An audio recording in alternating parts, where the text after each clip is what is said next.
Morning. आज आपण practice set 1.5 आणि थोडं बेसिक्स दिलेलं आहे ते बघूया. तर बेसिक्स मध्ये तुम्हाला त्यांनी एक ऍक्टिव्हिटी दिलेली आहे. ऍक्टिव्हिटी मध्ये तुम्हाला साक्षी आणि सार्थक नावाची दोन मुलं आहेत. त्यामध्ये फर्स्ट नंबरला सार्थक म्हणतो I am Sarthak. These are the word problems. हे प्रॉब्लेम तुम्हाला व्यवस्थित सॉल्व्ह करायचे आहेत. ज्याची लँग्वेजवर कमांड असेल ते प्रॉब्लेम व्यवस्थितपणे सॉल्व्ह करू शकतात. चला तर बघा, प्रॉब्लेम अतिशय इझी आहेत, काही कठीण नाही आहे तुम्हाला त्यामध्ये. फक्त कंडिशन व्यवस्थित तुम्हाला मांडायची आहे. कंडिशन मांडल्यानंतर आपल्या ज्या स्टेप्स आपण सायमल्टेनियसली इक्वेशन सॉल्व्हायच्या करतो, कोणती घ्या तुम्ही, ग्रॅमर घ्या किंवा मग ग्राफ मेथडनी सुद्धा तुम्ही त्याला सॉल्व्ह करू शकता, किंवा आपलं eliminating by equating the coefficient सुद्धा तुम्ही त्याला सॉल्व्ह करू शकता. चला तर बघा, आपण याला आता ब्रॅकेटला ही ऍक्टिव्हिटी दिलेली आहे. आपण ही पेज नंबर 20 वर आहे ही ऍक्टिव्हिटी दिलेली आहे. ती ऍक्टिव्हिटी आपल्याला आता सॉल्व्ह करायची आहे. तर बघा, फर्स्ट नंबरला तुम्हाला काय म्हणते तो, the sum of present ages of Sarthak and Sakshi. And म्हटलं तर काय करायचं मित्रांनो, प्लस. ठीक आहे. लेस दॅन म्हटलं तर त्यामधनं मायनस करायचं. कशामधनं म्हटलं ते तुम्हाला लक्षात घ्यायचं आहे. ठीक आहे. त्यानंतर त्यांनी ऑफ म्हटलं तर त्यावेळेला मल्टिप्लाय घेतो आपण. मल्टिप्लायच्या वेळेस तर मल्टिप्लायच घेतो नेहमीप्रमाणे. बघा, तुम्हाला आता वर्ड प्रॉब्लेम मध्ये तुमची ते कन्सेप्ट क्लिअर होऊन जातील. फर्स्ट नंबरला काय म्हणतो, the sum of the present ages of Sarthak and Sakshi. And म्हणजे काय झालं आपलं, पॉझिटिव्ह. ठीक आहे. Sum of the present ages of Sarthak and Sakshi is 25. Is म्हणजे काय म्हणजे तुम्हाला, इज म्हणजे इज इक्वल टू. ठीक आहे. हे मी माझ्या मनाने सांगत तुम्हाला. इज ज्याही वेळा असतो ना त्यावेळेला काय असतो, इक्वलचं साईन येते. ठीक आहे. मी माझ्या मनाने तुम्हाला ते समजण्यासाठी सांगत आहे. ठीक आहे. The sum of the present ages of Sarthak and Sakshi.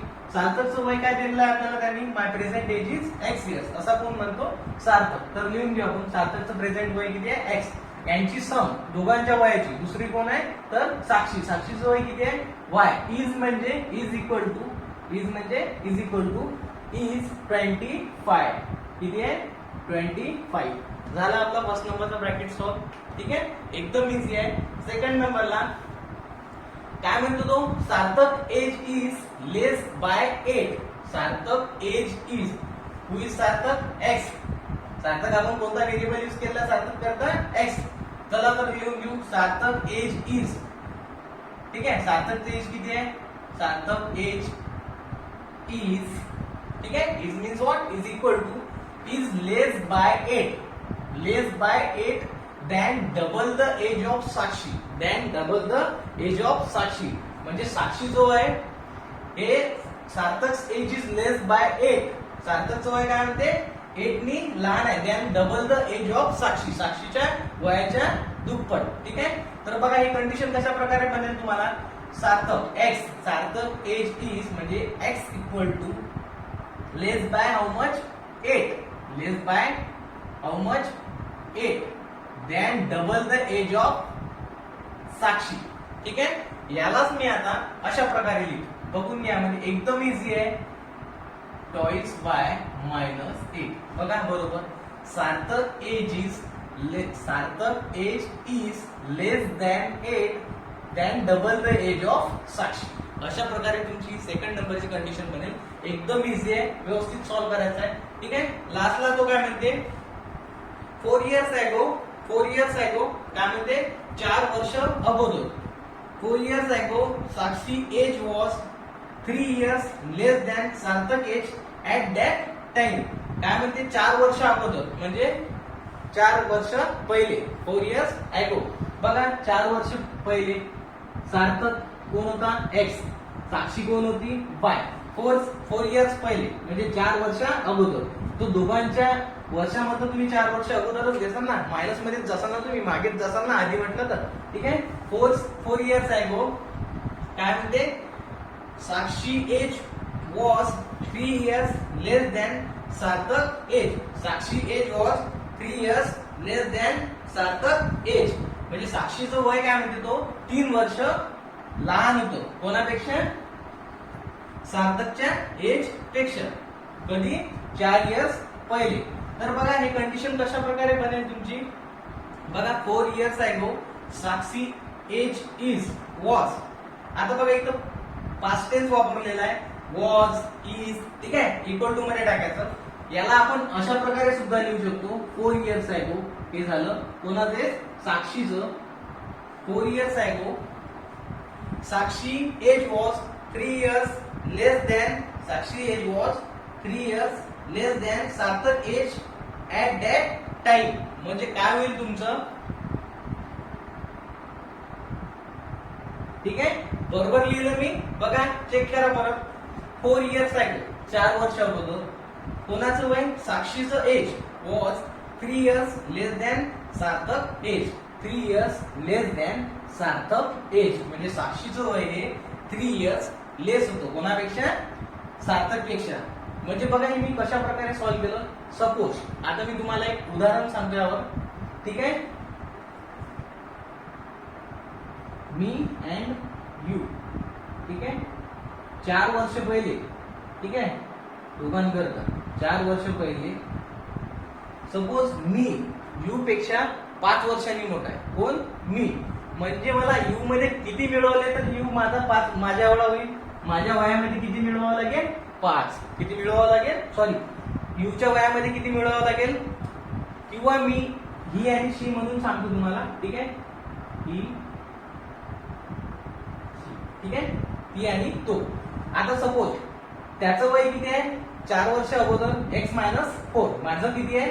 y minus 4. 4 वर्ष अगोदर दोघांसाठी लागणार आहे. ठीक आहे, बघा ती माझ्यापेक्षा 5 वर्षांनी लहान आहे. माझ्यापेक्षा ती, त्याच्यापेक्षा ती 5 वर्षांनी लहान आहे.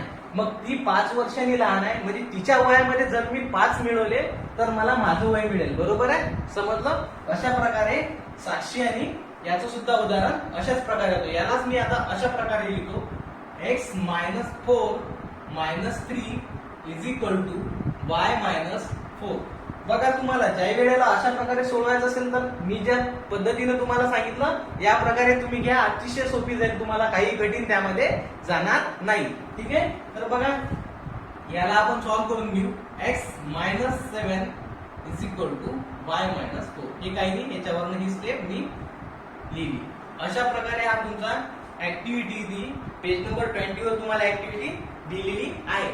आता आपण नेक्स्ट नंबरला यामधलं एक्झाम्पल सॉल्व्ह करू. पेज नंबर 20 वर आपल्याला एक एक्झाम्पल दिलेला आहे. तुम्ही याचा स्क्रीनशॉट घेऊ शकता. Take a screenshot.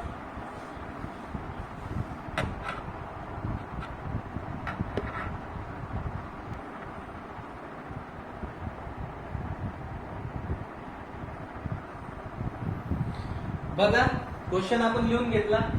The perimeter of rectangle is 40 centimeter and the length of rectangle is more than double its breadth by 2. Find its length and breadth. तुम्हाला काय फाइंड करायचं आहे? लेंथ आणि ब्रेड. बघा आपल्याला दोन गोष्टी यामध्ये लेंथ आणि ब्रेड तुम्हाला फाइंड करायच्या. तर तुम्हाला हे सॉल्व्ह करताना तुम्हाला यामध्ये आपण जशी या आधी ऍक्टिव्हिटी बघितली त्या ऍक्टिव्हिटी मध्ये आपण व्हेरिएबल्स यूज केले. यामध्ये पण सुद्धा तुम्हाला व्हेरिएबल्स यूज करून त्याच्या कंडिशन्स बनवायच्या. कंडिशन बनवल्यानंतर आपल्याला नेहमीप्रमाणे त्याला सॉल्व्ह करायचं आहे. बघा दोन गोष्टी दिलेल्या, दोघांसाठी 2 व्हेरिएबल्स मी यामध्ये यूज करतो. ते म्हणजे आपले एक्स आणि वाय. चला तर बघा सोल्युशन काय राहील मित्रांनो. सोल्युशन तुमचं सोल्युशनच्या आधी आपण आता याला व्यवस्थित पहिले अरेंज करूया. Suppose the length of the rectangle be x. मी लिहून घेतो यावर. Suppose the length of the rectangle be x centimetre. Okay, ठीक आहे. सेंटीमीटर मध्ये युनिट दिलेला आहे. सपोज सुद्धा आपण सेंटीमीटर मध्ये केलं. अँड द ब्रेथ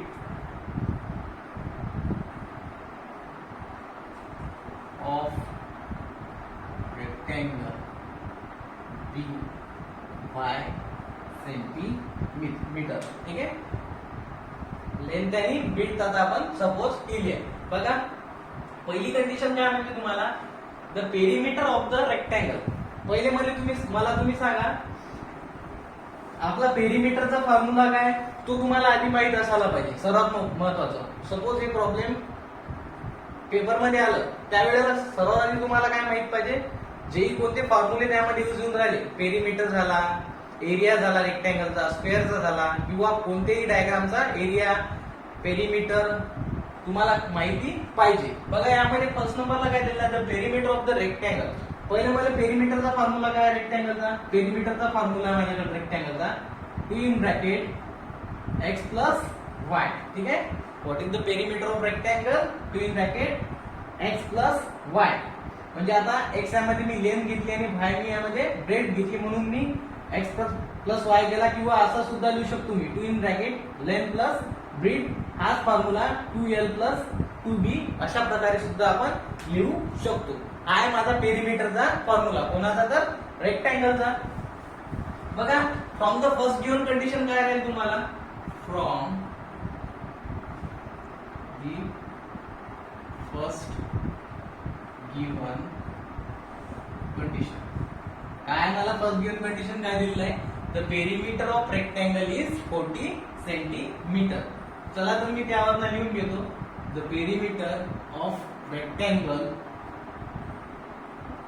इज बरोबर 40 सेंटीमीटर. ठीक आहे, यामध्ये युनिट आपल्याला लिहायचा नाहीये. ठीक आहे, this is my first number equation. ही माझी फर्स्ट गिव्हन कंडिशन आहे. याला मी अजून आणखी पुढे सॉल्व्ह करतो. x प्लस y हा 2 याला मल्टिप्लाय आहे बेटा, तिकडे गेल्यावर काय होईल, डिवाइडला 40 डिवाइडेड बाय 2 म्हणजेच x plus y is equal to how much, 20. ठीक आहे, this is my first number equation. Okay, आणि ही आपली आता फर्स्ट कंडिशन यामध्ये सॉल्व्ह झालेली आहे. त्यानंतर आपण सेकंड कंडिशनला सॉल्व्ह करू. सेकंड कंडिशन मध्ये काय म्हणते तो तुम्हाला, द लेंथ ऑफ रेक्टँगल, काय म्हणते, the length of rectangle is more than double its bread by 2. The length of rectangle is more than double its bread by 2. ठीक आहे, फ्रॉम इथे लिहितो मी. ठीक आहे, from the second given condition. बघा the length of rectangle is, ठीक आहे, लेंथ ऑफ रेक्टँगल काय सपोज केली आपण x. The length of rectangle is means is equal to, ठीक आहे, length of rectangle is more than म्हणजे कोणाला माझा दोघांच्या मध्ये साइन कोणतं येऊन राहिलं, प्लसचं. ठीक आहे, मोर दॅन लेस दॅन आला तर मायनस आलं असतं. The length of rectangle is more than double its bread by 2. ठीक आहे, डबल इट्स ब्रेड, ब्रेड काय दिलेली आहे मला y. ठीक आहे, the length of rectangle is more than 2 double its bread. ठीक आहे, अशा प्रकारे तुमची सेकंड नंबरची कंडिशन बनणार आहे. चला तर आपण लिहून घेऊया, व्यवस्थित अरेंज करू. x ऍज इट इज, हा 2y इकडनं आला तर काय होईल, -2y आणि equal to 2. This is my equation number 2. ठीक आहे, अशा प्रकारे आपण इक्वेशन नंबर 2 सुद्धा सॉल्व्ह करून घेतलं. एकदम इझी आहे, काही कठीण यामध्ये नाही आहे. ठीक आहे, first number second number equation मला मिळालं. आता आपण याला सायमल्टेनियसली किंवा बुक मध्ये त्यांनी क्रॅमर रूलनी सोडून दिलेला आहे, तुम्ही क्रॅमर रूलनी सुद्धा सॉल्व्ह करू शकता, किंवा आपली जी एलिमिनेटिंग द इक्विटिंग कोएफिशिएंट त्यामध्ये सुद्धा आपण सॉल्व्ह करू शकतो, किंवा ग्राफिकल मेथडनी सुद्धा. तुम्हाला जे मेथड प्रिफर करायची ती मेथड प्रिफर करा. मी याला सायमल्टेनियसली सॉल्व्ह करतो आपलं एलिमिनेटिंग बाय इक्विटिंग कोएफिशिएंटनी. ठीक आहे, तर बघा फर्स्ट नंबरचं इक्वेशन मला मिळालं 1. This is my equation number second. ठीक आहे, आता बघा चेंज काय यामध्ये, इथे y आहे, इथे कोण आहे 2 आहे. म्हणजे मला थर्ड नंबरचं इक्वेशन यामध्ये फॉर्म करावं लागेल, किंवा मी डायरेक्ट याला फर्स्ट मधून सेकंडला जर मायनस केलं तर या सर्वांची साईन चेंज होऊन जाते. मी काय सांगितलं तुम्हाला, यानीच आपण इक्वेट करायचं नाही, यांनी सुद्धा आपण फर्स्ट टर्मनी सुद्धा इक्वेट करू शकतो. सेकंड टर्मच इम्पॉर्टंट नाही, कोणत्या टर्मने आपण इक्वेट करू शकतो. तर मी डायरेक्ट लिहितो, यामध्ये काय लिहितो, सबट्रॅक्ट इक्वेशन 1 मायनस इक्वेशन 2 म्हणू शकता, किंवा subtract equation 2 from equation first, और किंवा 2 मधून 1 ला सुद्धा आपण काढू शकतो. त्या प्रकारे मी लिहून घेतो इक्वेशन 1 मायनस, किंवा 2 सुद्धा लिहू शकतो 2 मायनस इक्वेशन फर्स्ट. ठीक आहे, मोठं वाटलं थोडं मला 2y वगैरे, त्यामुळे मी वर घेतलं त्याला. खाली सुद्धा तुम्ही घेऊ शकता. इक्वेशन सेकंड लिहून घेऊ तुम्ही पहिले. x minus 2y is equal to 2 आणि फर्स्ट नंबरचं इक्वेशन आहे माझ्याकडे x plus y is equal to 20. ठीक आहे. अशा प्रकारे आपलं इक्वेशन बनलं. आपल्याला काय करायचं आहे, सबट्रॅक्शन. Minus minus minus. ज्या वेळेला आपण सबट्रॅक्शन करतो, मुद्दाहून मी सबट्रॅक्शन केली यामध्ये. सबट्रॅक्शन करण्यामागे माझं हे कारण याला खाली घेतलं. साइन पूर्ण बघा, पूर्ण चेंज होतं. ठीक आहे. साइन मायनस, आपण ज्या वेळेला सबट्रॅक्ट करतो खालचे जे पॉझिटिव्ह आहेत ते मायनस होतात आणि जे निगेटिव्ह आहेत ते प्लस होतील. ठीक आहे. हा झाला मायनस, प्लस होता मायनस, हा पण प्लस होता मायनस. इथे कोणतेही साइन नाही म्हणजे कोणचं होतं आधी प्लसचं आणि ते झालं आता मायनस. बघा दोघं झाले एलिमिनेट. ठीक आहे. कोएफिशिएंट सेम आहे, याला सुद्धा एलिमिनेट करू शकतो. याला एलिमिनेट मी या करता नाही केलं. इथे 2 आहे, इथे 2 नाही आहे, मग मला पहिले मल्टिप्लाय करावं लागलं असतं आणि मग एलिमिनेट करावं लागलं असतं. ठीक आहे. त्यापेक्षा मी डायरेक्ट हा फर्स्ट नंबरला घेतला आणि त्याला एलिमिनेट केलं. मायनस आणि मायनस ऍडिशन होईल यांची 2y प्लस 1y. ठीक आहे, म्हणजे 3y. यालाच तुम्ही लिहू शकता मायनस 3y. ठीक आहे, बरोबर. बघा समोर काय दिलेलं आहे तुम्हाला, मायनस 18. ऍडिशन सबट्रॅक्शन म्हणजे काय होईल, सबट्रॅक्शन आणि मोठ्याचा साइन निगेटिव्ह म्हणजे कोण मिळाली मला मायनस 18. ठीक आहे, म्हणजेच मायनस मायनस कॅन्सल. ठीक आहे, हे डिवाइडला गेल्यावर मायनस कॅन्सल होईल ना. 3y इज इक्वल टू कोण मिळाला 18. म्हणजेच 3y is equal to 18, y is equal to हा 18 आणि हा जो 3 आहे इकडे मल्टिप्लायला इकडे गेल्यानंतर काय होईल, डिवाइडला जाईल. 3 6 चा बरोबर, म्हणजे x मिळाला मला, सॉरी y मला मिळाला किती 6. आता यावर मी कोण फाइंड करतो तर x. ठीक आहे. Put the value of y is equal to 6 in any of the equation which containing the variable x and y. ठीक आहे. बघा माझ्याकडे दोन इक्वेशन आहेत, कोणते घेऊ शकता. फर्स्ट नंबरचं इक्वेशन घेतो. पुट व्हॅल्यू तुम्ही समोर put y is equal to 6 in equation number first. Equation first implies that equation first काय म्हणते आपल्याला, इक्वेशन फर्स्ट आहे आपल्याकडे x plus y is equal to how much बेटा 20. ठीक आहे. x as it is, y ची व्हॅल्यू किती आहे माझ्याकडे 6, 20 ऍज इट इज. ठीक आहे. x प्लस तिकडे गेल्यानंतर काय होतो मायनस. बघा प्रत्येक गोष्टी मी तुम्हाला मुद्दामून सांगतो. तुम्हाला काही मुलांना वाटत असेल सर फालतू गोष्टी आपल्याला सांगतात, पण हे काही यामध्ये फालतू नाही आहे. प्रत्येक मुलांचे कॉन्सेप्ट एवढे क्लिअर नसतात, ज्यांचे नाही क्लिअर त्यांचे आज क्लिअर होत आहेत. ठीक आहे. बघा हा 6 तिकडल्या साईडने गेल्यानंतर मायनस 20 मधनं 6 गेले किती राहिले तर मिळाले आपल्याला 14. ठीक आहे. x किती मिळाला 14. या दोन्ही व्हॅल्यू तुम्ही कोणत्याही एका इक्वेशन मध्ये सबस्टिट्यूट करून बरोबर बघा 14 प्लस 6, 14 प्लस 6 म्हणजे 20. Right hand side equal to left hand side म्हणजे आपलं इक्वेशन राईट आहे. त्यांनी आपल्याला क्रॅमर रूलनी त्यावर सॉल्व्ह करून दिलेलं आहे. आपण हे एलिमिनेटिंग बाय इक्वेटिंग द कोएफिशिएंटनी सॉल्व्ह केलेलं आहे. अशा प्रकारे हे प्रॉब्लेम होतो. अतिशय प्रॉब्लेम इझी आहे. बघा प्रॉब्लेम काहीच कठीण नाही. ठीक आहे, लिहून घ्या, take your screenshot.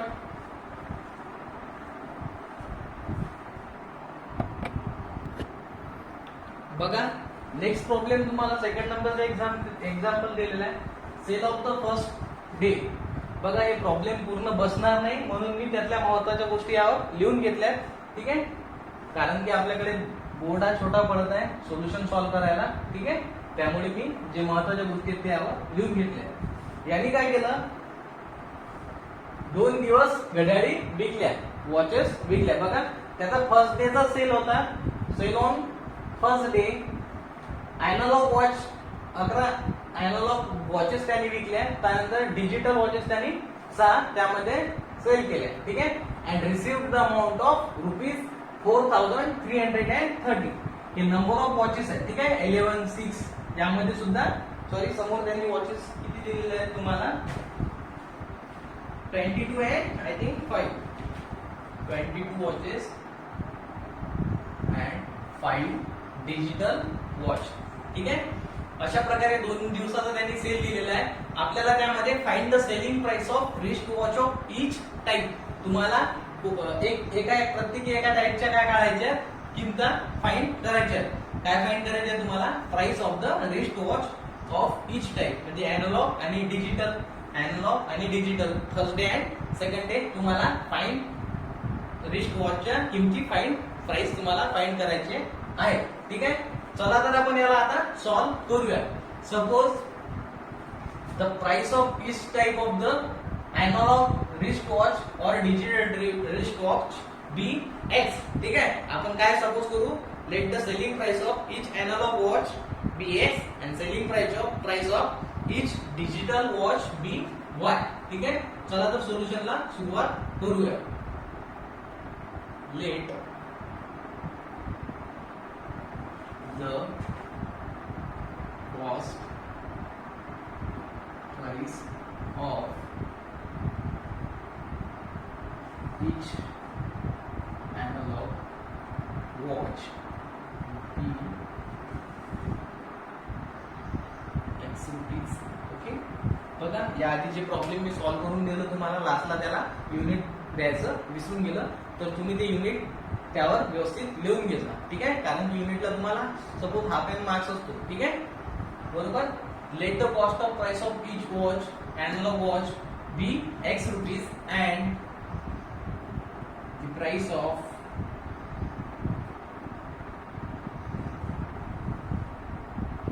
Digital watch be y rupees. ठीक आहे. एक्स रुपीज आणि वाय रुपीज आपण, कारण की आपल्याला दोघांच्या कॉस्टची सम माहिती आहे. ठीक आहे. किती आहे ते? 4330, 4330.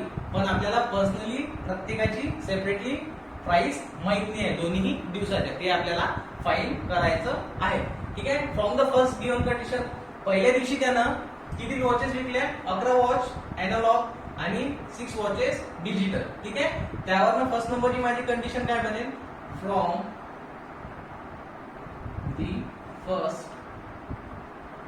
गिवन कंडिशन काय बनेल माझी फर्स्ट नंबरची गिवन कंडिशन? चला मी यावर लिहून घेतो. काय बनेल?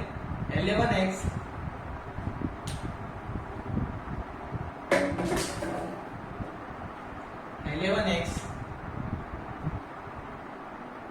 plus 6y is equal to 4330. ठीक आहे. 11 अॅनालॉग आणि 6 डिजिटल. याला या 11 वॉचेसला जर आपण या प्राइसने मल्टिप्लाय केला तर ते 11 वॉचची निघेल. ते आपल्याला सपोजिशन आहे, दिलेलं आहे का? नाही. पण त्याची टोटल दिलेली आहे तुम्हाला. किती आहे? 11 डिजिटल वॉच आणि 11 analog watch is equal to 4330. This is all first number equation. याला जर तुम्ही 1. सेकंड नंबर इक्वेशन काय बनणार आहे आपलं? सेकंड नंबरला from the second given condition लिहितो मी यामध्ये. From the second given condition काय बनेल? सेकंड नंबर सेकंड दिवसचा असेल 22x प्लस 5y, म्हणजे दोन्ही दिवसाच्या घड्याळीच्या किमतीची ऍडिशन केली मल्टिप्लाय करणं तर मला सेकंड डेचा सेल निघेल. ठीक आहे. 7330. हायलाइट करून घेतले तरी चालेल तुम्ही इक्वेशन. तुम्ही पेपरमध्ये रेड पेन यूज नाही करायचं आहे. ठीक आहे.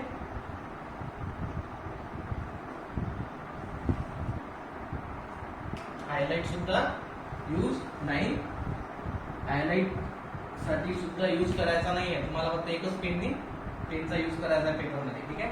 तो म्हणजे ब्लॅक किंवा ब्ल्यू. बघा फर्स्ट सेकंड नंबर. ठीक आहे. यामध्ये बघा मला कोणी एलिमिनेट होत आहे काय दोन पैकी? तर नाही. मग एलिमिनेट नाही होत तर मग मला काय करावं लागते? त्याला कोएफिशियंटला आधी इक्वल करावं लागते, साइनला चेंज करावं लागते, मग आपण त्याला एलिमिनेट करू शकतो. बघा इथे 5 and third and fourth number equation सुद्धा मी यावर फाइंड करू शकतो. ठीक आहे. बरोबर आहे. किंवा या इक्वेशनला जर तुम्ही 2 ने मल्टिप्लाय केलं ठीक आहे. Multiply equation number first by 2, तुम्हाला कोण भेटेल 22, किंवा त्यापेक्षा आपली जी नेहमीची पद्धत आहे आपण ते यूज करू. किती आहे 5, यावर कोण आहे माझ्याकडे 6, तर याच्या कोइफिशियंटनी आपण याला मल्टिप्लाय करू. ठीक आहे. 5 नी पूर्ण इक्वेशन फर्स्टला, यावर मी आता तुम्हाला सांगितलं होतं मागच्या लेक्चर मध्ये, आपण डायरेक्ट आता मल्टिप्लाय करत जाऊ. फर्स्ट इक्वेशनला कितीने मल्टिप्लाय करायचं आपल्याला 5 नी, आणि सेकंड इक्वेशनला आपल्याला मल्टिप्लाय करायचं आहे तर याच्या कोइफिशियंटने. ठीक आहे. 6 का बरं? कारण की जर 5 नी मल्टिप्लाय केलं तर 30 होईल, पण इथे कोण राहील 5 राहील. ठीक आहे. मग या 6 ने याला मल्टिप्लाय केलं तर इथे सुद्धा 30 येणार, मग आपण त्याला एलिमिनेट करू शकतो. चला तर बघा काय मिळेल आपल्याला 5 नी मल्टिप्लाय केल्यानंतर. 5 मल्टिप्लाइड बाय, याला आता ब्रॅकेट देतो मी, दोन टर्म आहेत, 11x plus 6y. 5 multiplied by 11x plus 6y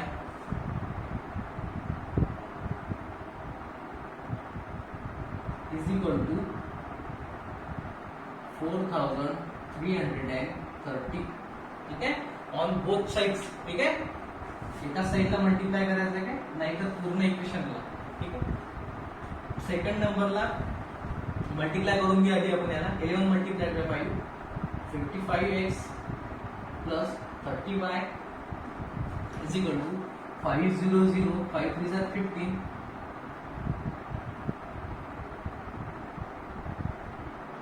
ठीक आहे. परत चेक करून घ्या. 500, 5 3 जा 15, 5 कॅरी 1, 5 3 जा 15 प्लस 1 16, 6 कॅरी 1, 5 4 जा 20 प्लस 1 21. बघा हे तुम्हाला चुकू द्यायचं नाही मल्टिप्लिकेशन, नाहीतर तुमचे हातचे मार्क्स चालले जातील. इक्वेशन मिळाला मला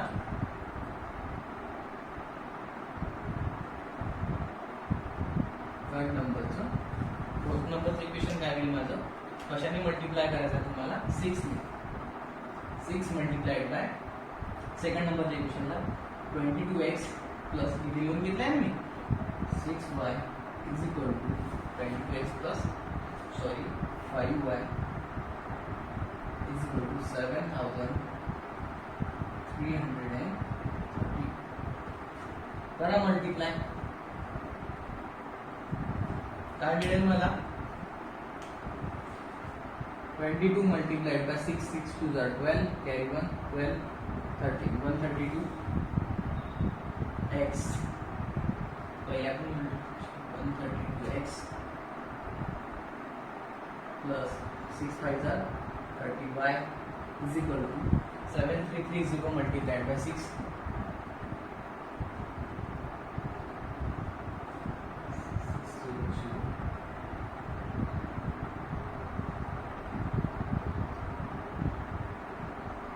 4398 काय मिळाले 4398.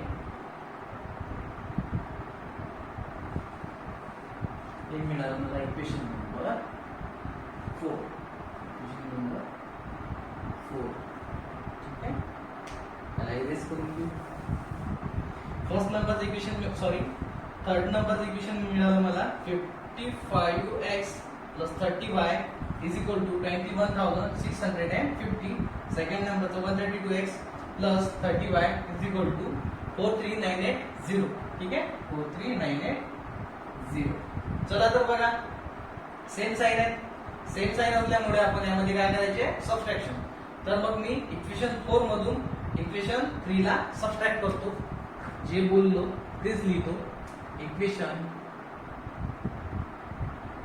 4 मायनस इक्वेशन 3. इक्वेशन 4 आहे माझ्याकडे 132x plus 30y is equal to 4398.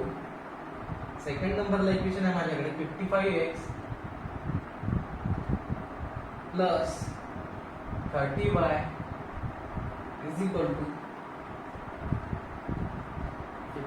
55 132x.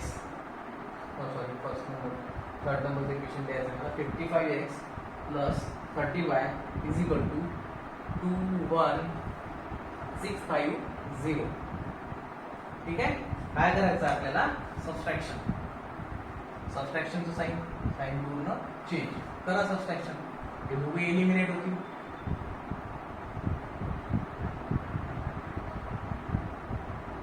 ठीक आहे. किती राहिले आपले 77x. इकडल्या बाजूने 0 3 3 2 2. ठीक आहे. बघा कॅल्क्युलेशन थोडं मोठं आहे, तुम्हाला व्यवस्थित सॉल्व करायचं आहे. ठीक आहे. तर बघा x is equal to 22,330 divided by 77. बघा कशाचे मल्टिपल दिसत आहेत 11 चे. 11 ने डिवाइड होतो का? हो, करून बघू. आपण 11 चा मल्टिपल आहे, दिसत आहेत नंबर आपल्याला. ठीक आहे. 11 1 जार 11, 11 7 जार 77, 11 2 जार 22. बघा काय मिळेल तुम्हाला आन्सर 11 डिवायडेड बाय 22,330. 11 1 जार 11, 11 2 जार 22, 0 0 3 घेतला काय 0 दिला, परत 3, 11 3 जार 33, 0 0 आणि हा 0 1 म्हणजे 2030. ठीक आहे. x ची व्हॅल्यू किती निघाली तुमची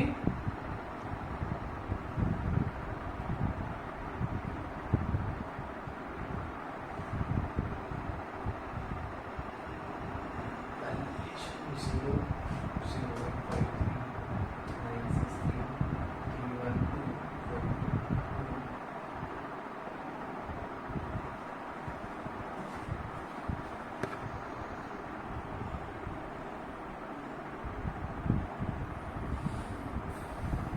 बघा याला आपण रिड्यूस केलं 22330 डिवायडेड बाय 7, 2030 आणि खाली कोण मिळालं आपल्याला 7. म्हणजे परत तुम्हाला डिवाइड करायचं आहे.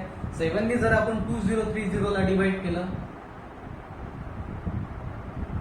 7 2 जार 40 किती राहिले 6, 7 9 जार 63, 0 0 आणि हा 0 1 म्हणजे 290. म्हणजे फायनल आन्सर किती मिळालं तुम्हाला x इज इक्वल टू 290. हा x तुम्हाला सबस्टिट्यूट करायचा आहे कोणत्याही एका व्हॅल्यू मध्ये. तर मी लिहितो यावर put x is equal to 290 in equation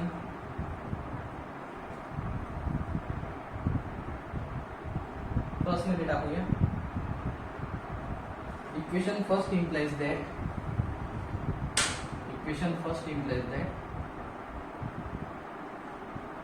काय म्हणजे equation number first 11x plus 6y is equal to 4 3 3 0. ठीक आहे. x ची व्हॅल्यू सपोज पुट करायची आपल्याला याच्यामध्ये 11 multiplied bye 290, 11 multiplied bye x. ठीक आहे. 11 मल्टिप्लाइड बाय x किती आहे 290, 6y 4 3 3 0, 11 0 0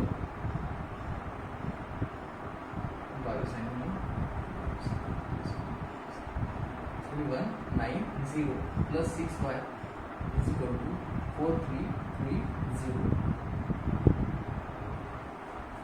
6y is equal to 4330 minus 3190 0.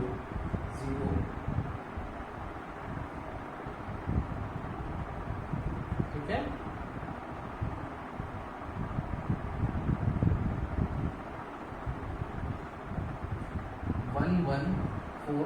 किती मिळाले 1140.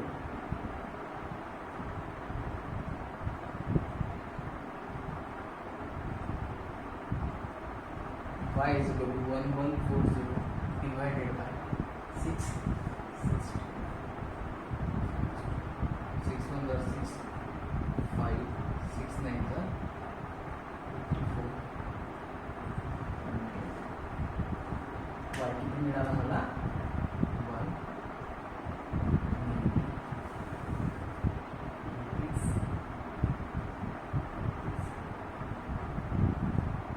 ठीक आहे. लास्टला तुम्ही सेंटेन्स लिहायचं आहे. The cost of the analog watch is x म्हणजेच किती 290 rupees and the cost of the digital watch is 6 rupees. ठीक आहे. तुम्हाला शेवटला ते त्यांची selling price of the each analog watch is 290 rupees and of each digital watch is rupees 190. तर लास्टला तुम्हाला ते सेंटेन्स लिहून घ्यायचं आहे. ठीक आहे. Selling price of each analog watch. Selling price of each analog watch. Selling price of each digital watch.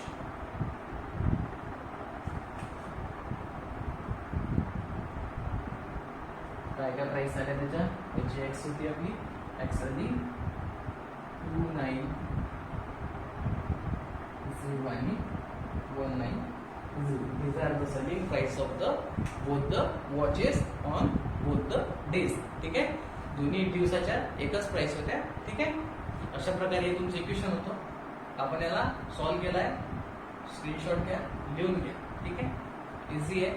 यानंतर आपण पेज नंबर 23 वरचं एक्झाम्पल नंबर 3 बघूया.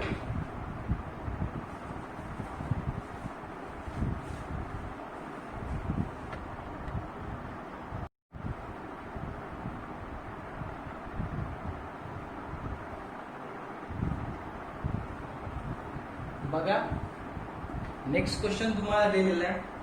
अ boat travels 16 kilometre of stream and 24 kilometre down stream in 6 आवर. एकच बोट दिलेली आहे. तुम्हाला दोन त्याच्या वेगवेगळ्या स्पीड दिलेल्या आहेत. वेगवेगळ्या म्हणजेच ती बोट एकदा वरनं खाली येते आणि एक वेळेला खालून वरच्या दिशेने जाते. ठीक आहे. अपस्ट्रीम आणि डाऊनस्ट्रीम तुम्हाला the same boat travels 36 kilometre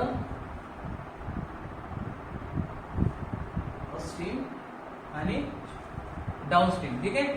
बघा, a boat travels 16 kilometre upstream and 24 kilometre downstream in 6 our.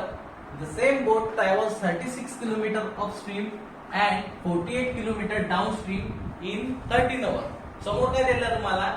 Find the speed of the water current, म्हणजे आताच्या पाण्याची स्पीड, वॉटरची speed and the speed of the boat in still water.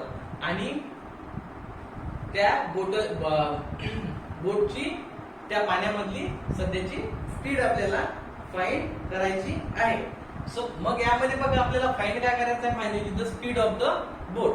आता speed of the boat कशाशी related find करायचे? Speed of the boat in current water and speed of the boat in still water. तर assumption मध्ये काय लिहिसाल तुम्ही सांगा मला? Let the speed of the boat in still water be x kilometre and the speed of the water current be y kilometre. बरोबर आहे. Speed of the boat in still water लिहून घेऊन सांगितल्याप्रमाणे सोल्युशनला सुरुवात करूया. Solution the speed of the boat in still water be x kilometre per hour. आता कोणती speed कशाप्रमाणे म्हणजे किलोमीटर पर आवर मध्ये. ठीक आहे. किंवा मीटर पर अशा प्रकारे लिहावं लागतं. ठीक आहे. तुम्हाला अपॉनच्या फॉर्म मध्ये माझं म्हणणं तर किलोमीटर पर आवर मध्येच नसते स्पीड, मीटर पर आवर मध्ये सुद्धा असते, कशामध्ये सुद्धा असू शकते. ठीक आहे. Speed of the boat in still water T x kilometre and speed of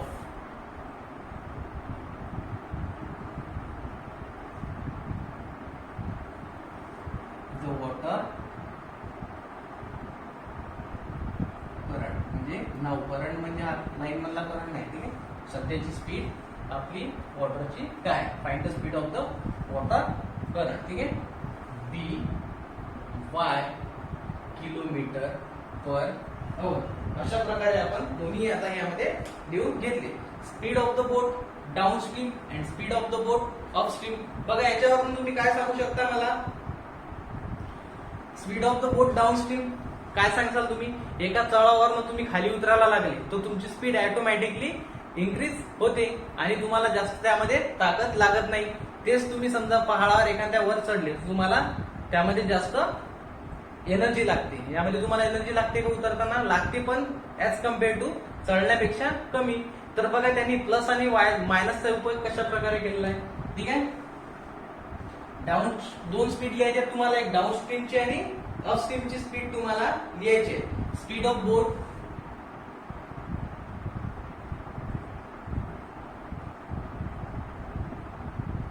downstream, speed of boat upstream. बघा काय स्पीड आपल्या दोन्ही एक्स आणि वाय. डाउनस्ट्रीमच्या वेळेस दोन्ही बोटची स्पीड ही पॉझिटिव्ह राहील. का बरं पॉझिटिव्ह राहील? कारण की वरनं आपल्याला खाली येताना एकदम इझी जातं, म्हणून ऑटोमॅटिकली आपली स्पीड काय होईल? इन्क्रीज होईल. इन्क्रीज म्हणजे प्लस, जास्त तुम्हाला एनर्जी लागेल का? नाही. आणि सेकंड नंबरला काय राहील? मायनस. चढायच्या वेळेस काय होते? आपली स्पीड थोडी डाऊन होते ऍज कम्पेअर टू उतरायच्या वेळेस. ठीक आहे, समोर काय म्हणतो तो आपल्याला. आता बघा यामध्ये तुम्हाला काय करायचं आहे? फाइंड करायची स्पीड, स्टील करंटची, वॉटरची आणि सध्याच्या वॉटरची आणि स्टील वॉटरची. ठीक आहे, speed of the boat in still water and find the speed of the water current. ठीक आहे, बघा speed of the boat down stream आपण एक्स प्लस वाय घेतली, अपस्ट्रीम काय घेतली आपण? एक्स मायनस वाय, कारण की चढायच्या वेळेस आपल्याला थोडी एनर्जी जास्त लागते. चला मग यावरून तुम्ही आता मला पहिले सांगा, स्पीडचा आपल्याकडे काय फॉर्म्युला आहे?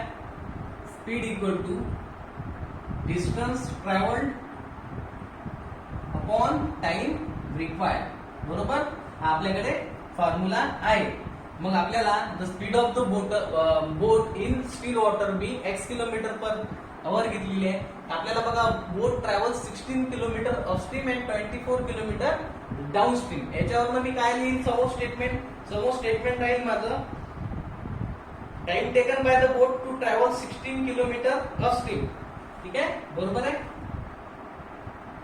Time taken by the boat, time taken by the boat 16 kilometre upstream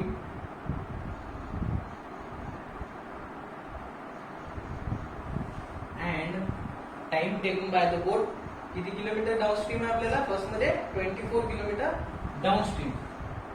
time taken by the boat 24 question मध्ये 24 किलोमीटर डाऊन स्ट्रीम. काय लिहिणार मी यामध्ये? अपस्ट्रीम करिता मला 16 किलोमीटर अपस्ट्रीम. स्पीड कशा प्रकारे लिहितो आपण? Kilometre per hour. मग बघा kilometre per speed of the boat downstream काय आहे? एक्स प्लस वाय, म्हणजे किलोमीटर 16 होते आणि आवर किती, टाइम किती लागला आपल्याला? एक्स प्लस वाय, म्हणजे 16 अपॉन एक्स प्लस वाय. ठीक आहे, त्याच प्रकारे डाऊनस्ट्रीमच्या वेळेस 24 अपॉन एक्स मायनस वाय. ठीक आहे, अशा प्रकारे आपण दोन्ही आता डाऊनस्ट्रीम आणि अपस्ट्रीम साठी फाइंड केलं. त्याचप्रमाणे 36 किलोमीटर अपस्ट्रीम आहे, 36 अपॉन एक्स प्लस वाय आणि 13 अपॉन एक्स मायनस वाय हे सेकंड साठी तुम्ही घेणार आहे. ठीक आहे, यामध्ये लिहितो मी from the first given condition.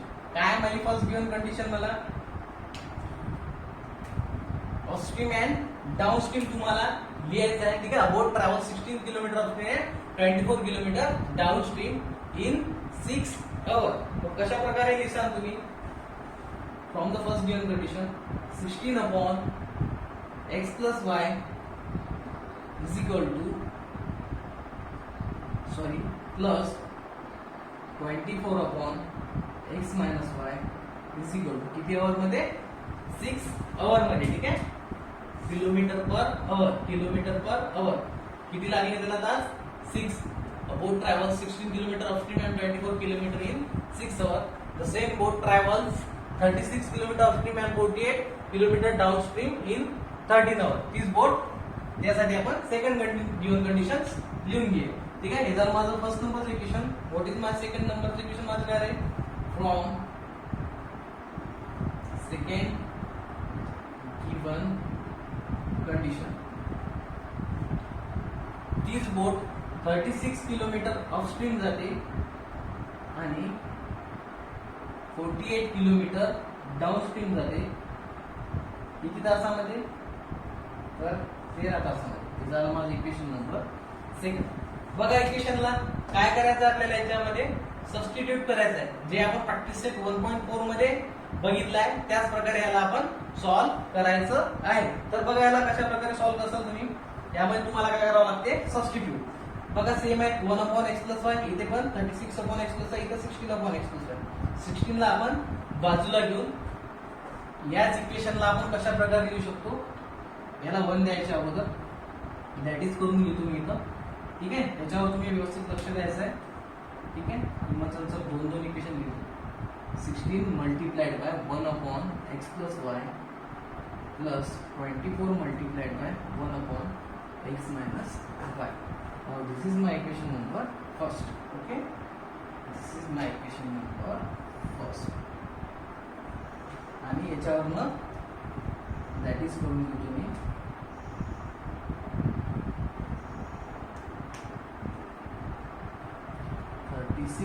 multiplied by 1/x+y plus 24 multiplied by 1/x - y is equal to 6.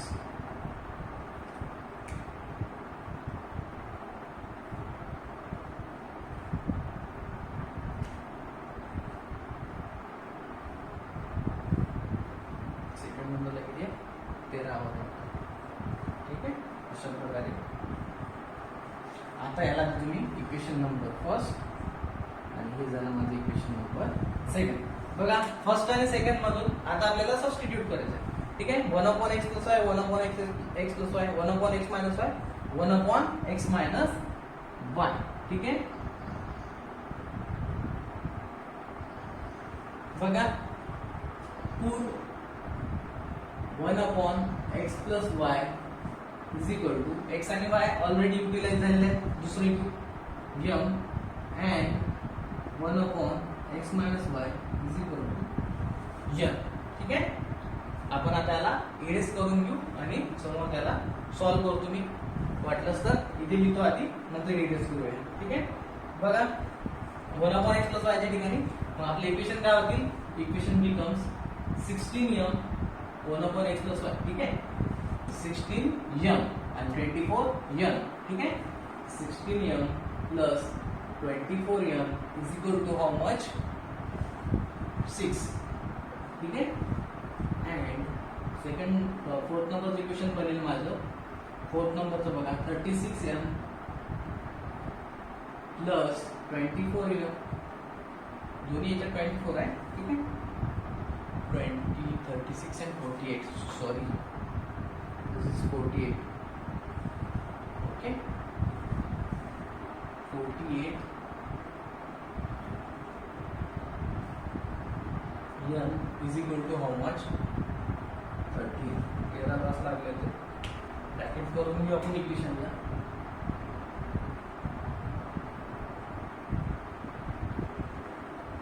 This is my equation number 3. This one is 4. बघा करू शकता काय एलिमिनेट? नाही, एलिमिनेट करण्या अगोदर तुम्हाला काय करायचं आहे, क्रॉस मल्टिप्लाय. ठीक आहे, काय करायचं आहे, क्रॉस मल्टिप्लाय.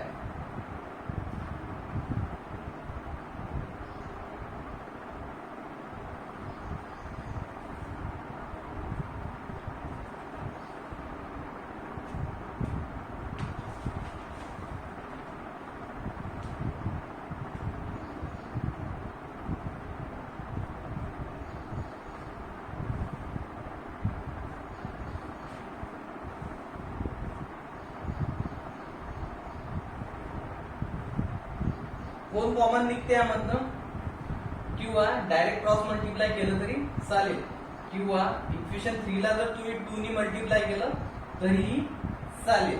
ठीक आहे, बघा आपण सॉल्व्ह करून बघू याला. हे लिहून घ्या तुम्ही, बोर्डवर बसत नाही.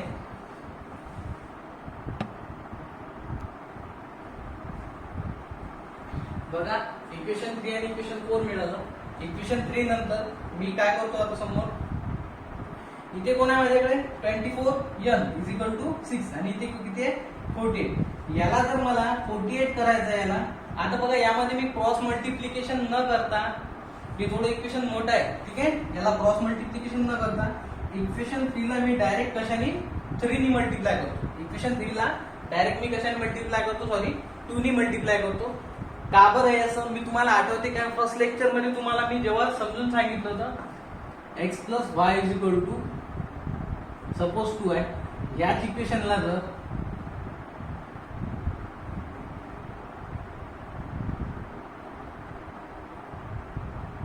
अशा प्रकारे मी लिहिलं तर is this both the equations are different, हे दोन्ही इक्वेशन्स डिफरंट आहेत का, नाही. मी तुम्हाला काय सांगितलं त्यावेळेला समजून, जर आपण यामधनं 2 कॉमन काढला तर आपल्याला तेच इक्वेशन परत मिळतं, म्हणजे हे दोन्ही इक्वेशन डिफरंट नाही आहेत. मी ज्यावेळेला तुम्हाला ग्राफ ड्रॉ करायला सांगितलं ना, ज्यावेळेला सपोज आपण हे इक्वेशन असो किंवा हे असो, त्यामध्ये आपण ज्यावेळेला सबस्टिट्यूट करतो तर तुमचा ग्राफ हा त्याच प्रकारे जो या इक्वेशनचा ग्राफ आहे तोच या सुद्धा इक्वेशनचा ग्राफ येईल, म्हणजे हे दोन्ही इक्वेशन काय आहेत, सेम आहेत. त्याच प्रकारे त्याच्यावरनं मी तुम्हाला ते सांगतो कॉन्सेप्ट थोडासा. जर आपण इक्वेशन 3 ला 2 नी मल्टिप्लाय केलं, कशाने 2 नी, तर मला इक्वेशन नंबर 5 भेटेल मल्टिप्लाय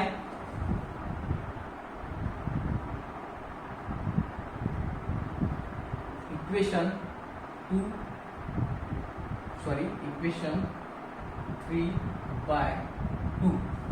काय भेटेल, 3 ला मल्टिप्लाय केल्यानंतर 2 multiplied by 16m plus 24m is equal to 6 multiplied by 2. का बरं मल्टिप्लाय केलं, मला इथं 48 आणायचे. एक तर आपली ती प्रोसिजर आहे, तुम्ही त्या लॉंग वे ने सुद्धा जाऊ शकता. 24 ने याला मल्टिप्लाय करायचं, मग याने याला, किंवा 36 ने याला, किंवा 16 ने याला, असं करून तुम्ही नेक्स्ट 2 इक्वेशन फाइंड करायचे. त्यावरनं तुम्ही मग एलिमिनेटिंग इक्वेटिंग लावून त्याला एक त्यामध्ये एक्स आणि वायच्या व्हॅल्यूज फाइंड करायचे. एम आणि एनच्या, सॉरी इथे एम आणि एन आहे, तर एम आणि एन केल्यानंतर ते आपण सबस्टिट्यूट करतो अखेरला. मी इथे थोडंसं वेगळं केलं, याला मी इक्वेशनला काय केलं 2 नी मल्टिप्लाय केलं, ठीक आहे. 2 नी मल्टिप्लाय केल्यानंतर मला इक्वेशन भेटेल 1632m. This is also the another way to solve this equation. 16m plus 48n आणि 12, ठीक आहे. Now I get equation number 5, ठीक आहे. कोणतं इक्वेशन मिळालं मला, 5th नंबरचं. बघा आता इक्वेशन 4 आणि 5 ला बघा एलिमिनेट होते का, हो होते. तर काय करतो मी, equation 4 minus equation, same sign आहेत ना, सेम साइन असल्यास सबट्रॅक्शन करतो आपण. Equation 5, equation 4 minus equation 5. Equation 4 आहे माझ्याकडे 36m plus 48n is equal to 13, आणि इक्वेशन 5 आहे माझ्याकडे 32m plus 48n is equal to 12, ठीक आहे. चला सॉल्व करूया याला. मायनस मायनस मायनस, ठीक आहे. ही झाली eliminate. 4m is equal to 1. 13 मधून पहिली गेले, किती राहिले 1, म्हणजेच मला m मिळाला 1 डिवायडेड बाय 4. समजलं का इथपर्यंत, ठीक आहे. यांची व्हॅल्यू किती मिळाली मला, 1 डिवायडेड बाय 4. हा m मल्टिप्लायला तिकडे गेल्यानंतर डिवाइड. सबस्टिट्यूट किंवा put m is equal to 1/4 in equation. m वाले इक्वेशन कोणते येऊ शकतात, 5 येतो. इक्वेशन 5 ला इक्वेशन 5 मध्ये मी 1/4 m च्या ठिकाणी पुट करतो. इक्वेशन 5 आहे माझ्याकडे, ठीक आहे. बघा हे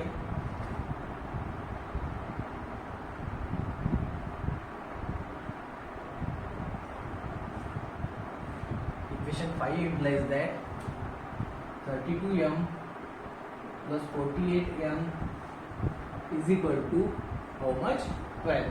Substitute m is equal to 1/4. 32 multiplied by m किती आहे माझ्याकडे 1/4 plus 48m is equal to 12, ठीक आहे. म्हणजेच 4 मध्ये जातो, 4 8 जा 32, ठीक आहे. 8 plus 48n is equal to 12, म्हणजेच 48n is equal to 12. असंच असा 8 तिकडे गेल्यानंतर किती राहिले, 12 मधनं सॉरी 8 रिमूव्ह करायचं आहे मला, 8 राहिले, 48 याला समोर लिहितो मी 48 n इज इक्वल टू 8 म्हणजेच n is equal to 8 divided by 48. n किती मिळाला मला 1/6. n किती मिळाला मला 1/6. 8 प्लस 130.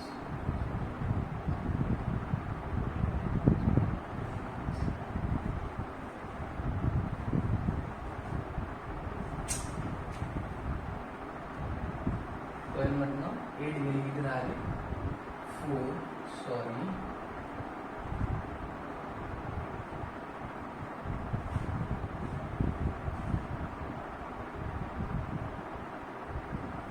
किती मिळाली मला यांची व्हॅल्यू 1/12.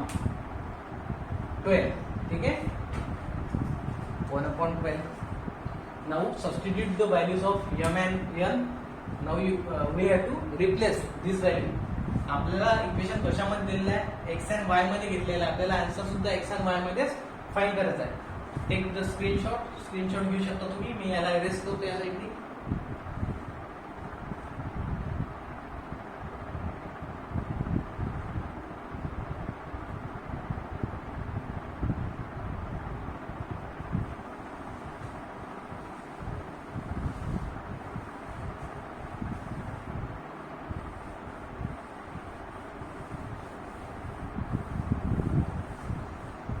बघा n किती मिळाला आपला 1/12 आणि m आहे 1/4. रिप्लेस आधी काय केलं होतं आपण 1/x + y च्या ठिकाणी m घेतला होता आणि 1/x - y च्या ठिकाणी n घेतला होता. आता आपण इंटरचेंज करू. ठीक आहे m = 1/x + y and n = 1/x - y. ठीक आहे आता जिथे m आहे तिथं कोण टाकायचं आपल्याला 1/x + y आणि यांच्या ठिकाणी 1/x - y. ठीक आहे तर मला भेटेल m किती आहे माझ्याकडे m ची व्हॅल्यू आहे 1/4 = 1/x + y and n ची व्हॅल्यू किती आहे माझ्याकडे 1/12 = 1/x - y. ठीक आहे व्हॅल्यूज पुट केल्या. चला याला सॉल्व करू. करा क्रॉस मल्टिप्लाय. x + y * 1 म्हणजे x + y = 4 * 1 म्हणजे 4. Equation number 6. Okay now last equation इथे बनेल तुमचं x - y * 1 x - y as it is 1 × 12 is 12. म्हणजेच इक्वेशन नंबर 2 मिळाला 7. अजून आन्सर फाइंड झालं का आपलं नाही. आता परत आपल्याला दोन इक्वेशन मिळाली. मी काय सांगितलेलं आहे तुम्हाला जे लास्टला तुम्हाला ते इक्वेशन दिली ते एकदम इझी, तुम्ही डायरेक्ट ओरली त्याला सॉल्व करू शकता. पण तुम्हाला ओरली सॉल्व करायचं नाही, त्याला व्यवस्थित लिहूनच सॉल्व करून दाखवायचं आहे. बघा काय करावं लागेल यामध्ये ऍडिशन, कारण की डायरेक्ट एलिमिनेट होतात. तर मी करतो इक्वेशन 6 प्लस इक्वेशन 7. इक्वेशन 6 काय माझ्याकडे x + y = 4. इक्वेशन 7 आहे x - y = 12. Okay eliminate 2x = 16. ठीक है therefore x = 16 divided by 2. x = 16 divided by 2 किती मिळाला मला x मिळाला 8. बघा हे झाल्यानंतर तुम्हाला हे लिहायचं. त्यानंतर लास्टला put x = 8 in equation. x वाला कोणतंही छोटं इक्वेशन घ्या जिथे x आणि y दिसत आहे तुम्हाला. हे बघा x + y = 4. First equation first implies that x + y = 4. म्हणजे x ची व्हॅल्यू आहे माझ्याकडे 8 + y = 4. y = 8 तिकडनं गेला का -1 म्हणजे y ची व्हॅल्यू मिळाली मला -4. ठीक आहे y किती मिळाला मला -4. ठीक आहे. एक्स ची व्हॅल्यू मिळाली मला 8 आणि वाय मिळाला मला -4. अशा प्रकारे हे तुमचं इक्वेशन होतं. आपण याला सॉल्व्ह केलेलं आहे. ठीक आहे, लिहून घ्या.